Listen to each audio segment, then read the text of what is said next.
الحسن السفاك، الحسن السفاك، الحسن السفاك. وأنه السكين وصل العظم، شافوها في وجهي، سمعوها من كلامي، وتشبعوا بها من الرنة نتاع الصوت ديالي. واش المغاربة رجعوا خفاف؟ رجعتوا دراري؟ وصلنا لهذا الحد. وصلنا لاش؟ باش بواسطة إما الأطفال أو الأوباش. الأوباش نضر، حسيمة، تطوان، قصر الكبير. الأوباش العاطلين اللي عايشين بالتهريب وبالسرقة، واستعملوا في مراكش كما هو الشأن عند جميع المشاغبين، استعملوا الدراري الصغار هما الاولين زيدوهم في المظاهر. ايوا سيدي انا تنقول لكم دوك الاوباش راه مشاو للحبس، والدراري خصهم يعرفوا هاد الدراري والطلبه والتلاميذ راه من اجلهم باش غلات المعيشه كذلك. وتنقول للدراري الصغار اللي تيسيروا من الناس لا باقيش يعاودوا يتمازحوا معنا، راه الامر تعطى باش حتى هما يجري عليهم ما يجري على الكبار. وتنقول للاساتذه راه معروفين انهم اللي تيقولوا يديروا الاضراب ويخرجوا للزنقه، على ان الاساتذه راه منهم الكثير تضحى.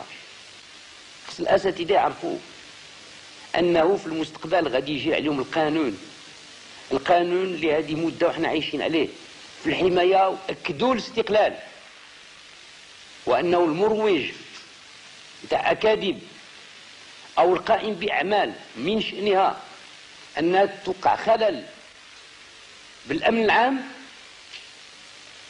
راه ما تيتعاملوا اقصى معامله. كنذكر كنت نهضر واحد النهار مع سيدنا الله يرحمه، كان تيقرا الجرائد نتاع المعارضه، قلت له يا سيدي واش سيدنا خصو يكون منطقي مع نفسه.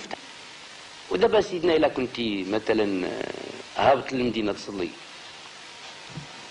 وقالوا لك راه مليون ديال الناس موقف في الطريق، 800,000 غادي يقولوا يحيى الملك و200,000 غادي يصفروا،